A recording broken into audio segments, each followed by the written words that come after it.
You're entering Corsi Nation. This is Jerome Corsi, and we have Cregg Lund back with us. Cregg is the author of Silicon Satan, which Chris will show you on the screen as we go along, and also our website, CorsiNation.com. Cregg has a section on the website that's devoted to his work. He's posting a new novel in sections and starting to do animations. It's quite good. We'll show you that in a second. But welcome, Cregg. It's good to have you back. It's good to be back. Thank you. And Silicon Satan, his book, Cregg started this. We've been working on this for 6 or 7 years. I mean, it seems like forever. It was not an easy book. Not an easy book to write. No. I mean, this is essentially Cregg's life story fictionalized. And Cregg was a top engineer in Silicon Valley and got to experience the satanic side of Silicon Valley, and then managed to find God and escape, which is remarkable. And the novel is the journey into darkness and then out of darkness in Silicon Valley. Now, we're showing you here on the website. You can see here, Chris is now showing you, there's to scroll down, you see the Silicon Valley section, and there's new work on this. There's new work that has not been published except on the website. And this is Where's Wally Part 2. This is part of the new novel. And as you go into the section itself, you click into it, you get additional material, because you can see that there's archive material inside. And as you get inside it, if it scroll down, you'll see various of the cameos and special sections in Silicon Satan, which are covered, and they're very interesting. And new animations are coming onto these. If you kind of click one of the animations, that you can see how they're really fascinating. And there's quite a lot of material in here. So I think you're going to get deeply into it. What we've been doing in these podcasts is to kind of dissecting the story and analyzing it, because it's a kind of a dark story of someone who is, inducted into the rituals of satanic activity that define the top of Silicon Valley. Now, Cregg, you're not saying everybody in Silicon Valley is a Satanist, correct? Correct. And again, there's a distinction between the Luciferians and the Satanists. The Luciferians don't call themselves Satanists. They don't consider it satanic ritual what they're doing. They consider it their religion. But I just wanted to make that distinction that they don't see themselves as that. In other words, they don't consider it evil. They consider they are following what the ruler of this space. I mean, how do they conceptualize it? They consider their God, Lucifer, to be the true God, the good guy, the guy that's out to save humanity, and that our God is the bad God. He's the one who tricked Adam and Eve in the garden, and Lucifer is going to get us back there. That's the basic of their belief, and they find the Satanists useful because they can blame everything on the Satanists. Anytime anything goes bad, they just blame the Satanists. Right. So they don't. But yet the rituals are. I mean, their rituals are quite evil in terms of pedophilia, the sexual rituals they go through, and they are. They're very. To us, they're very evil. To them, they're not. To them, they're fun. Group sex and drugs and orgies and killing people on stage in a dramatic way to heighten everybody's sexual intensity. And that's just the buildup, right? So the goal of these like snuff orgies and stuff isn't sexual gratification. It's there's something going on. There's a purpose to it. There's a spiritual purpose to it. And Aleister Crowley is the one who kind of opened up all this sex magic, sex power. So they use that to get to whatever they're trying to get to. So the buildup is, I mean, all the stuff that we hear about, all the satanic stuff that we hear about, that's just the buildup to what they ultimately want to do.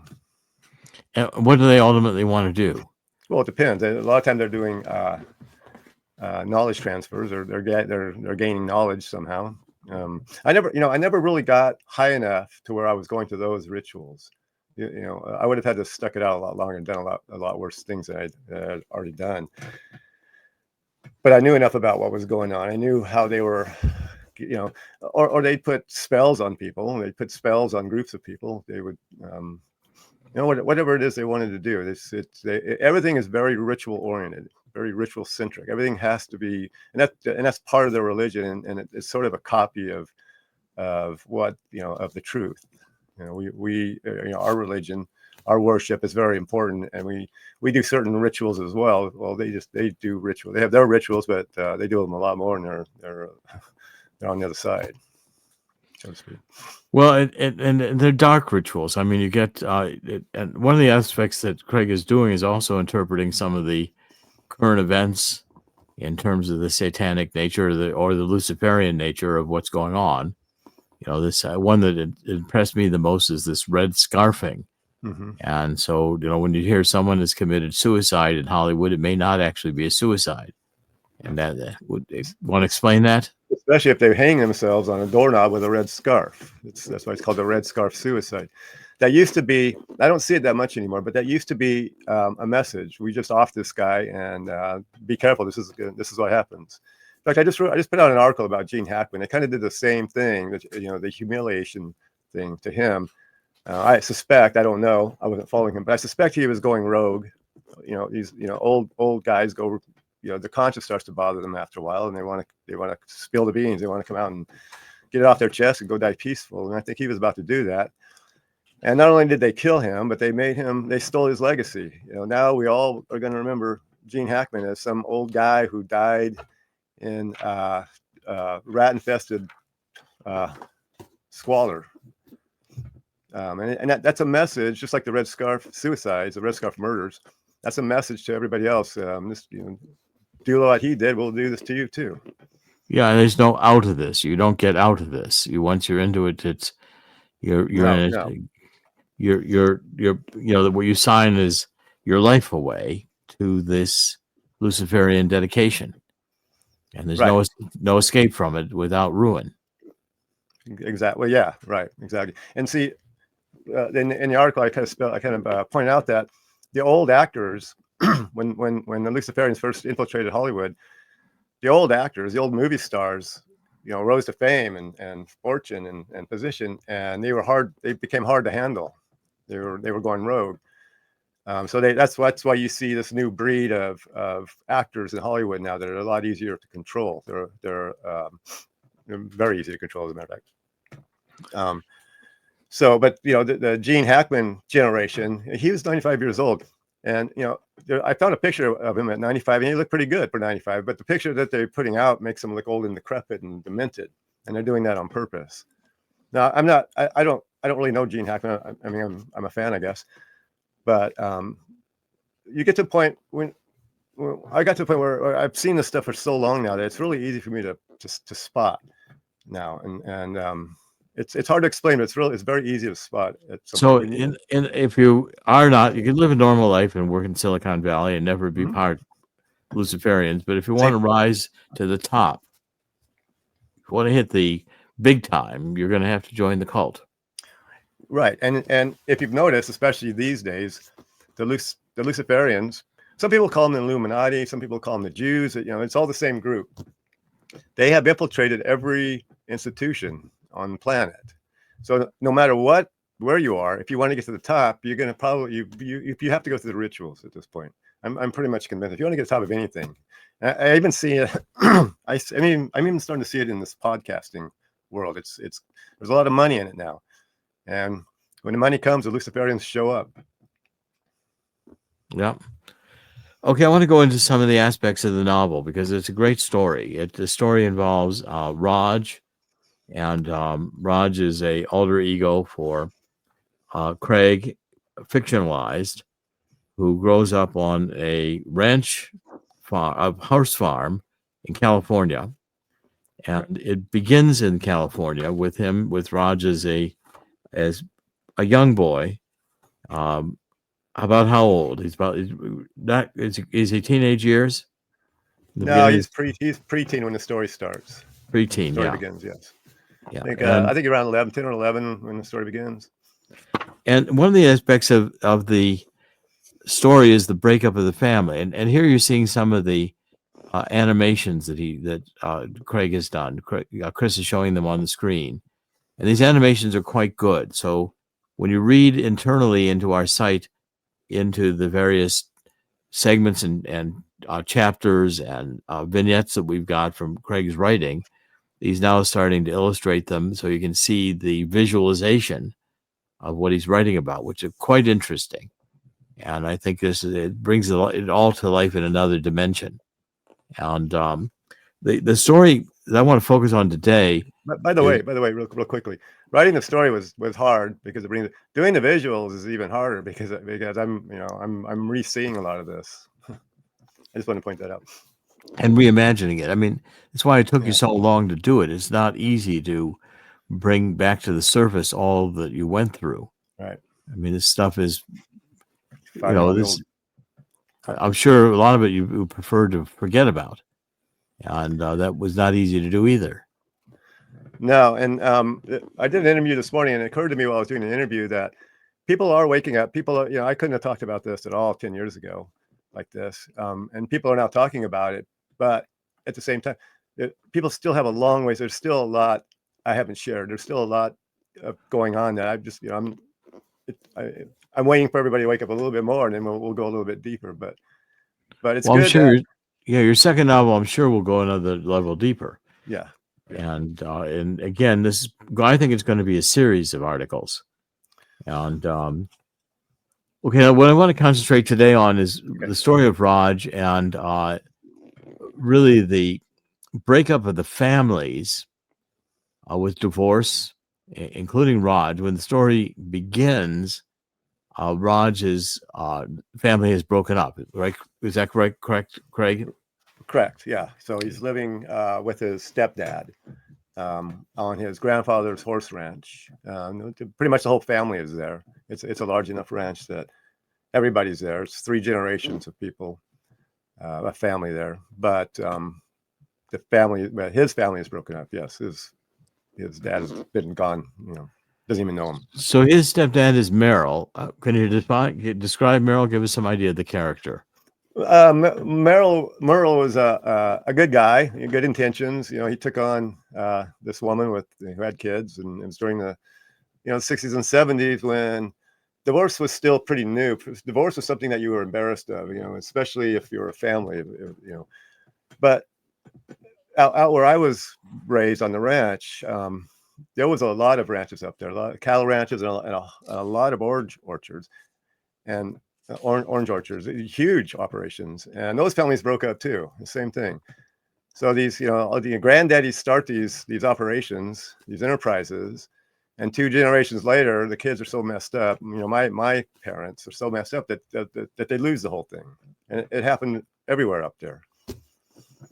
That the divorce just kind of ruined everything, and I think it's by design. Satan hates the nuclear family. Luciferians hate the nuclear family. They don't want men and women together procreating children and raising them in a moral education. Yeah, so it started about 40 years ago, and they're still doing it today. And look how far they've come. Yeah, I mean, so you grow up in single mother homes, and then you go out on your own, and the single mothers are not that stable because they've now got boyfriends, and it's a mess.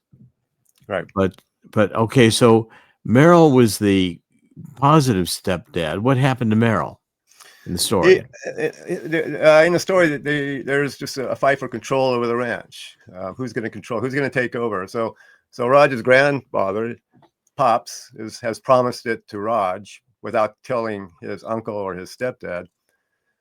And when push comes to shove, Merle just can't take it. Merle starts an affair. Everybody's screwing everybody out there. I mean, again, it's a sexual revolution. So he gets caught messing around with someone, even who's messing around with someone else, and that's sort of the proverbial straw that sent him out of there. He couldn't take it anymore, so he bailed. He up and bailed. How'd he bail? He just packed up his truck and left. He just left. One day he was gone. Yeah. One day he was gone. A lot had been happening. A lot was happening at that time. The ranch was falling apart, It was clear that he wasn't going to take over. Most of the ranch had been lost through some shady dealings on my uncle's side, or Roger's uncle's side. And so, the writing was on the wall. It was time for him to go, and he wasn't really getting along with anybody anyway. He was kind of a goof. He tried really hard, but he was kind of dumb. Actually, he was a football jock kind of guy. So Clara, the mother in the story, she kind of went from her childhood sweetheart to Merle without really thinking, because she didn't want to be divorced. She didn't want to be a single mom. Right. And the relationships, Clara and Meryl, and the relationships in the family are just kind of dysfunctional. Nobody seems to really connect, and they're all kind of at odds with each other. There's a sexual undertone to the whole thing. Then Pop comes along. Who's Pop? Pops is a grandfather who started the whole ranch. Right. So Pops and Raj have a really good relationship. Pop's backstory is he came from Texas and came to California to ride the real estate boom, and he was very successful at it. So he built his dream ranch, and his children lost it for him. So he ended up back in Texas, and, living in a neighborhood house somewhere. Right. And the different characters that come in and out of it. There's Conrad. Who is Conrad? So Conrad is actually Sloane's father. Right. And so Sloane is the girlfriend of Raj, and both preteens even having sex. Right. So when Raj and Sloane ultimately end up getting married, at the same time, Clara and Conrad are getting married. So it's like he's marrying his stepsister. Right. He's marrying his stepsister. Right. And that's pretty messed up. But again, but it happens. It probably added to kind of the evil excitement of it. I mean, they kind of out of the ordinary excitement of it. This is the edgy. Yeah, well, from Raj's perspective, growing up, his peculiar perspective, the destruction of the family was considered a good thing. It's like, oh, good, we're free now. We can go do whatever we want. We're young people. We're free of all this the generation gap. So it wasn't like everybody was sad about the families breaking up, even though it was going on all over the place around us. We didn't seem to care too. I mean, we weren't too worried about it, unfortunately. Too bad we weren't, because look where we are today. Right, but again, the sexual activity between Sloane and Raj, which is beginning at this time, the other characters know about. I mean, Clara knows about it, and Conrad knows about it, and they're all kind of accepting it. It's like it's normal. It's normal, and and they see it as exceptional. It's like, oh, good, look, I'm proud of you kids. You're having sex already. Yeah, you're on your way to becoming adults and living your own life, and go ahead, go do it. We got stuff to do over here. We're busy. Right, we're busy. Yeah, right. Go find something to do. So we did.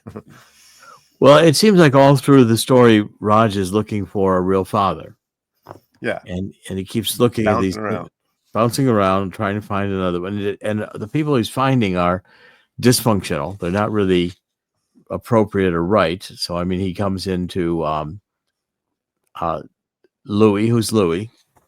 Louis is a hippie cowboy out there. He was the head wrangler.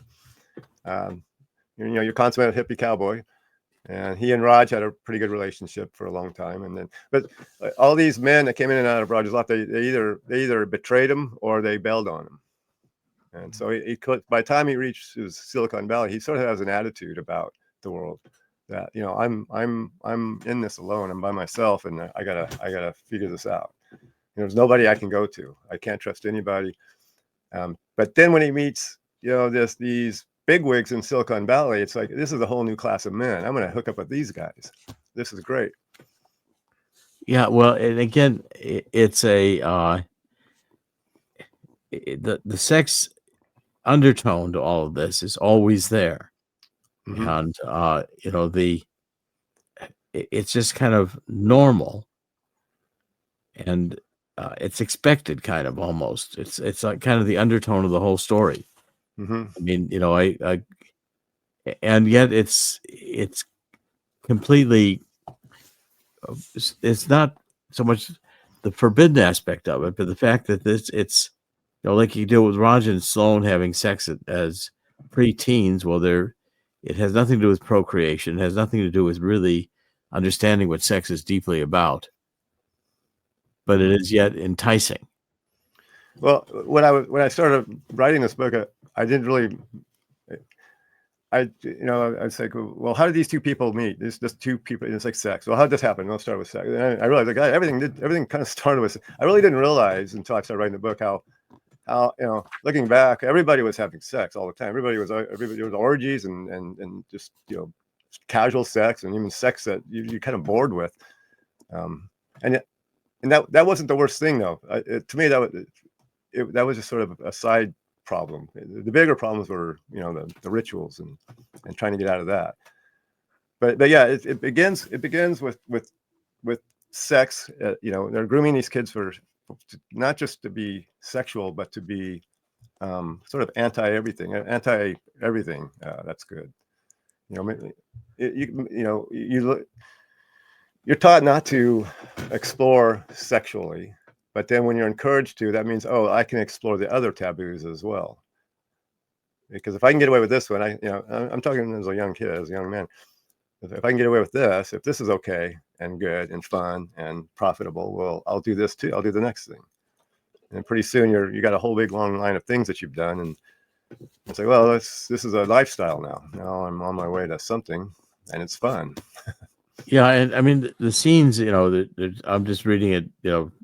A scene where the two of them are essentially pulling their pants down and exposing themselves to each other, Raj and Sloane, Mhm. and just kind of laughing about it. It's and Sloane basically says that that she said that was fun, and she says, well, she doesn't want to quit yet, so she says, let's go swimming. Well, we don't have swimsuits. We go naked, like we're both taking a bath.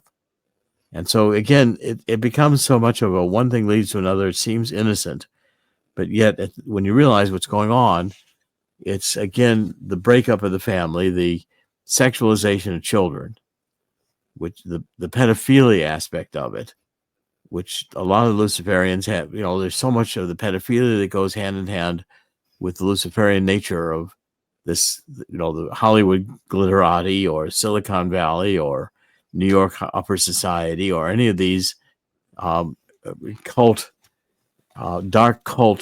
cultists have to do with sexualization of children. Mhm. And why is that, do you think? Well, there's a long history of why the Luciferians like incest, pedophilia, and the androgyne. It's really hard to explain just kind of sitting here, but it's more to it than just a sex thing. It's I was talking to these guys earlier today, and I was remembering when you go into when I went to that room with those guys, those old men. Your whole world changes instantly, because you realize you're in a room with something that's connected, that's something that's very, very ancient, and very, very powerful, and very, very scary. And I mean, even if nothing happened, when you walk out of that room, your worldview is different. The analogy I was using is it's like if you had a Bigfoot encounter, and not just one where you think you saw one, but where there's these Sasquatches in front of you, and they're trying to decide what to do with you, and you can smell them, and when you walk away from that experience, your worldview is going to change. You can't tell anybody because nobody's going to believe you. And when you hear other people talking about, well, do Sasquatch really exist? It's going to be aggravating, because you know that they do, and there's no way to tell them except maybe they're going to have their own encounter one day. Well, you're talking about the initiation of Raj into the cult, which is the elders, these old men, these older men who assemble. Yeah. And it ends up in sodomizing Raj. Yeah, what I was trying to get at, I guess, was the whole how deep the power, how much depth there is to all this. It's when you're on the outside looking in, it's really hard to imagine, what goes on. But I have had experiences where I've just, I don't know why I felt that way, but you can really feel something is with you. Something is in the room. Something you can feel the goosebumps. And it's weird. Yeah, you're invoking powers that are dark powers. Yeah, and they're here, and they're there. Yeah, and so so it goes from Meryl, who's pretty basically okay in terms of taking care of Raj, to others like Easy and Conrad. Easy was one of those take him on, take this kid under my wing kind of guys. A good guy, but with bad habits. Right? And then you end up with Lee Nelson. Who's Lee Nelson? Lee Nelson is kind of the main antagonist. He's the one that sort of brings Raj all the way in to the point of no return. Really, he kind of hooks up with him right away, and the reason why is because Raj is sort of a brilliant computer scientist, and he does some stuff that impresses Lee to the point that he wants to own him, and that's kind of the way it works. He saw something in this kid, and he wants it, and he gets what he wants. Right. I mean, it's the whole thing with Lee is the real power. I mean, the real dark power that enters into it and explains to and gets Raj deeper into the practices. And there's one of the paragraphs here that what you have an encounter with Lee, and there's this photo that he's looking at, and Lee's own family by this Mr. Desmond had been selected for the blood ritual sacrifice. Now, what's the blood ritual sacrifice? Well, there's a lot of different ones.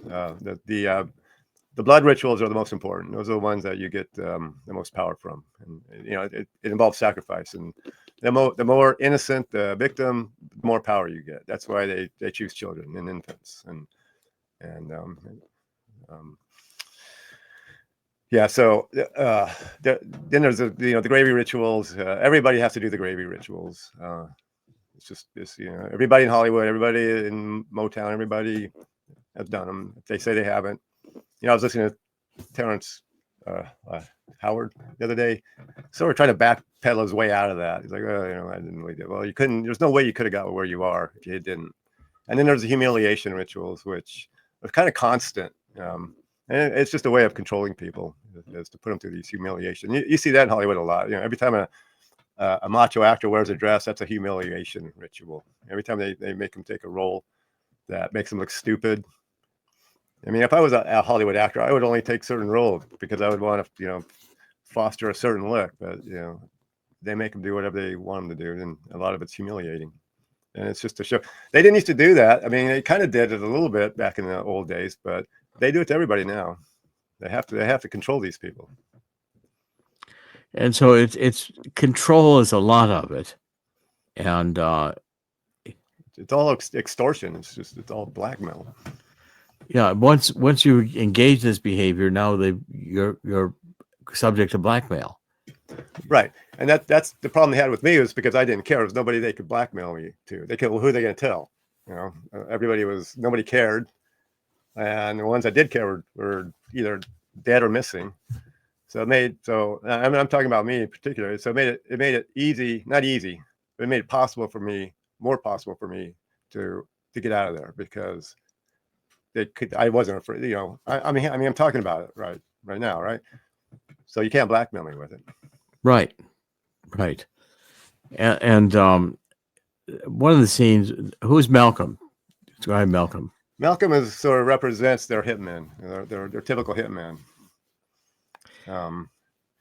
And I knew a couple of Malcolms. The one in particular, it's funny. He looked a lot like that FBI guy, Peter Strozik, or the creepy FBI guy.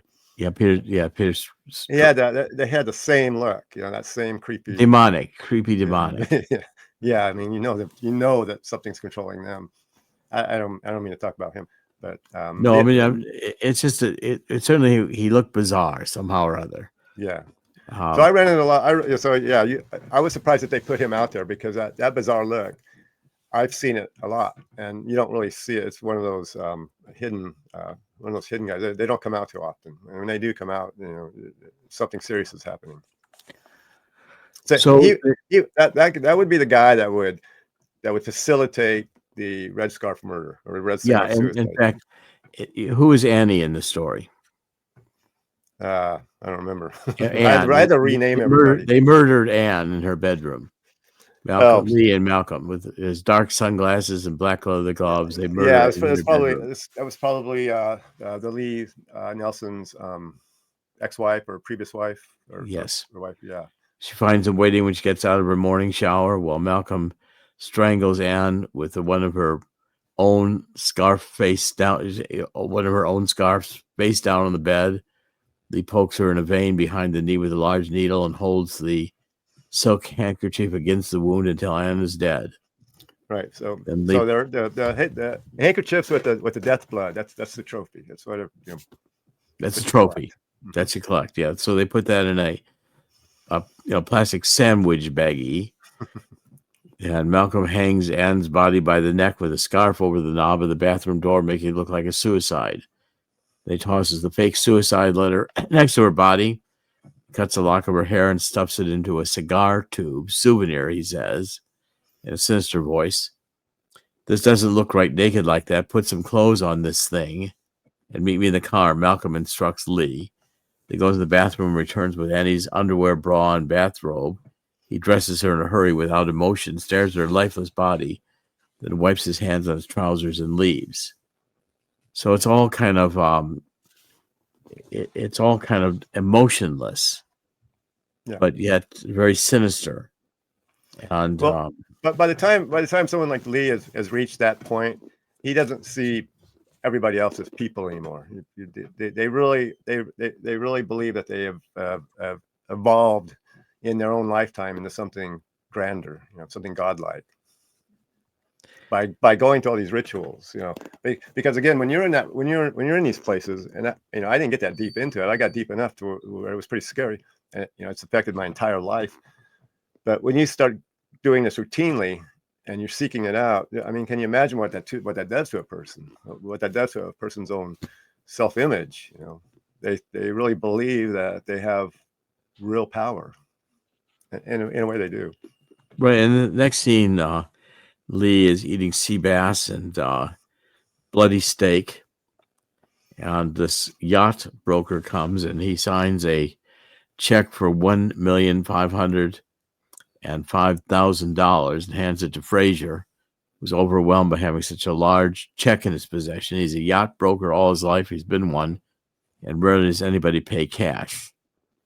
And so, again, it's the evil nature, so much money, so much success, and it's right on top of him having killed this Anne, who was his wife. Yeah, it was his wife, and done again in one of the Red Scarf killings. Right. So that would be considered a blood ritual. So blood rituals can be that, or it could be a group of people sacrificing something, a human, usually an infant. The movie Mother, I think I sent you the clip where they actually show that ritual, and I've had where they're sacrificing a baby. I think it was Elizabeth Hurley or something was the star. Yes, but other people have seen that, and I've had people come to me and say, well, that's just artistic representation of the Catholic Eucharist. The baby represents Jesus. Like, that's okay, fine. You believe that, and but their claim is that's where I got it. It's like, no, I was talking about this years before that movie came out.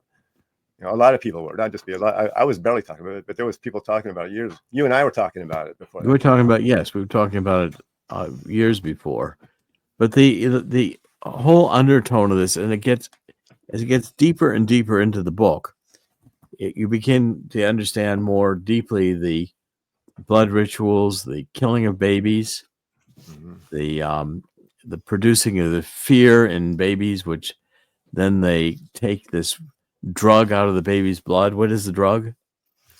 Well, they create something called adrenochrome. I knew it as chrome. I didn't know what it was back then, and that's the truth. I didn't know what it was. I think I had it once, but we call it getting chromed. Very powerful. Yeah, and so the victims that they use in the blood rituals aren't the ones that they drain to get the adrenochrome. That's a whole different manufacturing center. That's for like Epstein's baby farm. That's what those are for. For adrenochrome.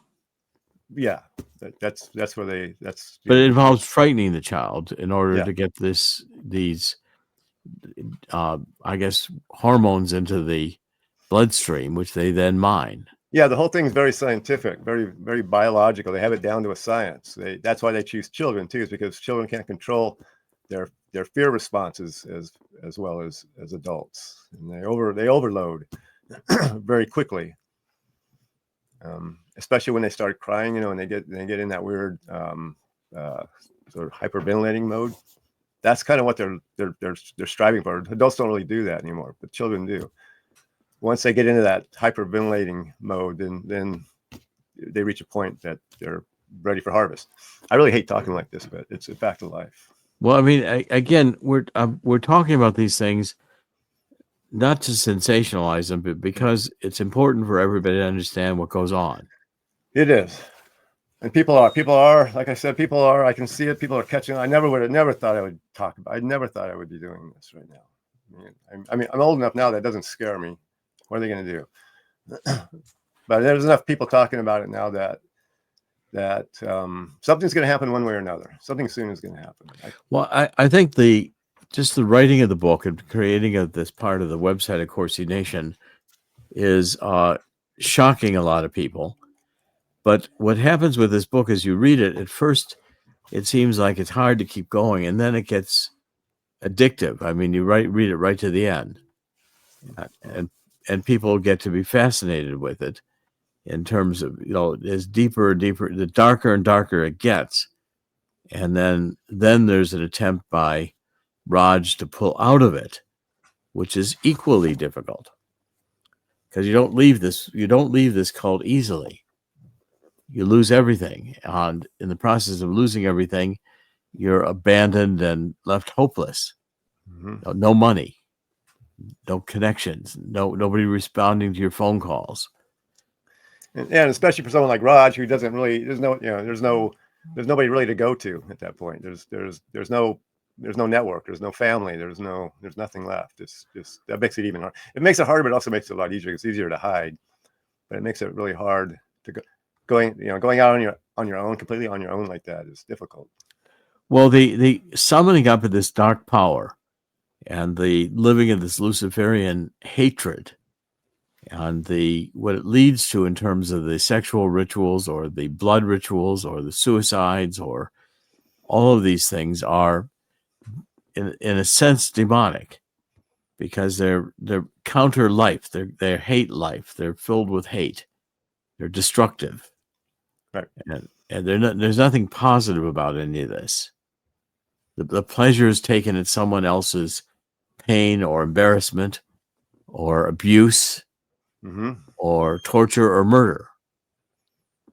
And the pleasure derived from that is the heightened experience, the heightened appreciation of a higher level in which this kind of behavior is an expression of power, mm-hmm. dark power. And the worshiping of that dark power.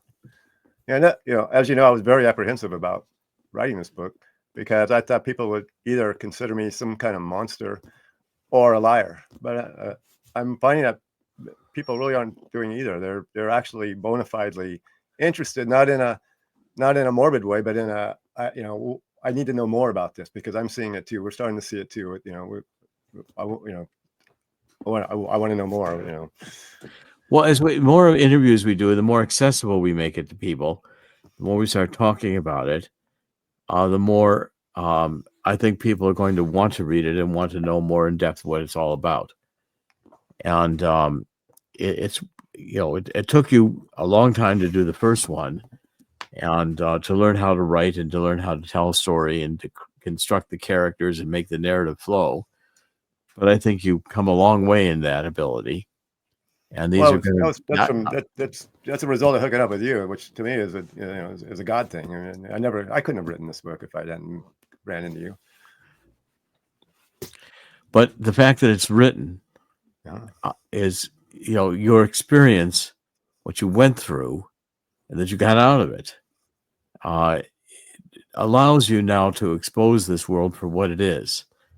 And so things that people experience and watch on television and see, happening in Hollywood or happening in New York City or happening in any of the glitterati, which look bizarre, fits into this dark power logic, which is fundamentally destroying other people, destroying their dignity, destroying their sexuality, destroying their families, destroying their image of themselves, demeaning rituals, which are very, very base.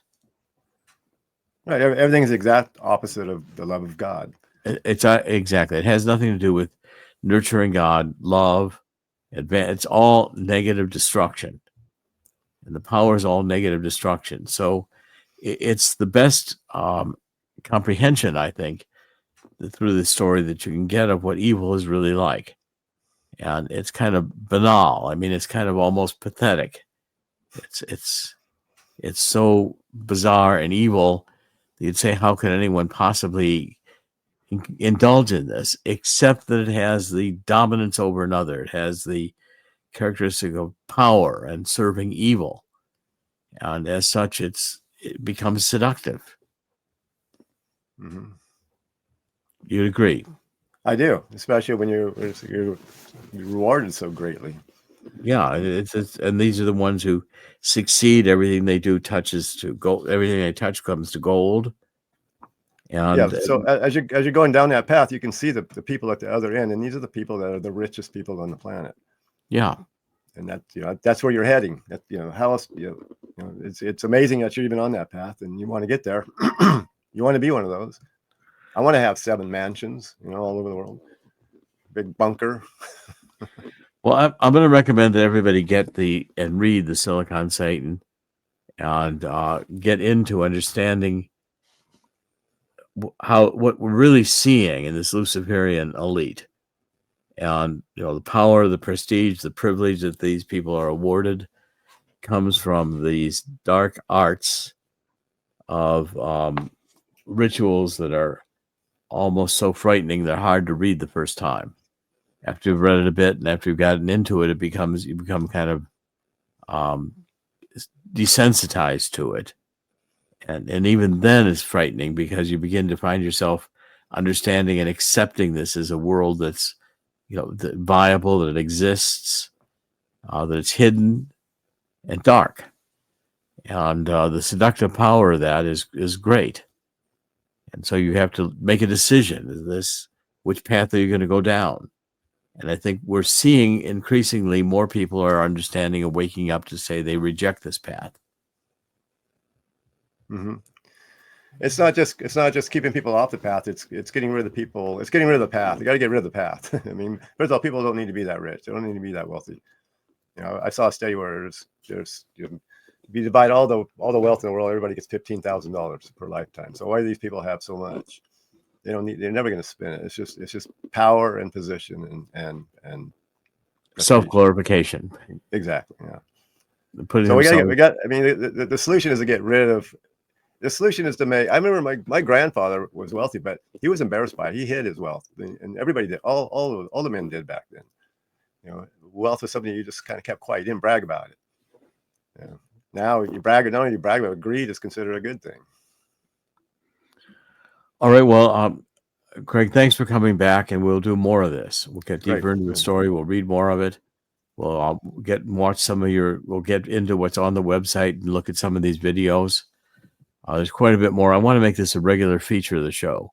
Okay. I want to build you as an author, get people to pay attention to the works and get into it, because I think it's only accessible through the fictionalization of it, which makes it readable and understandable in terms of the psychology, but it's still horrific.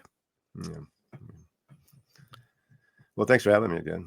Okay, well, it's great pleasure to have you here. In the sense, it's never easy, it's never really fun, but the pleasure in it is I want to shed light on this, and the pleasure is really in the uncovering and the illuminating this darkness, because it's ultimately weak, it's ultimately self-destructive, it's ultimately a lie. And Yes. once people understand that, it loses its attractiveness. But again, it's going to be an exploration into darkness in order to emerge back into the light. Mm-hmm. Okay, it's Dr. Jerome Corsi, and we've been talking with Cregg Lund, who's the author of Silicon Satan. We have a section of the website at CorsiNation.com dedicated to Cregg's continuing writing. You get to see the new novel in progress and sections being published on CorsiNation.com with animations. And it's a fascinating topic. And I think we're going to, ultimately, I see this could be a series in Netflix or a series somewhere or other, because this is going to have to be dramatized. Going to have to be shown to people in a way that it becomes mass market property, and shown for the fact that it is evil and has got to be resisted. Okay, Dr. Jerome Corsi, thank you for joining us. In the end, God always wins. God will win here too.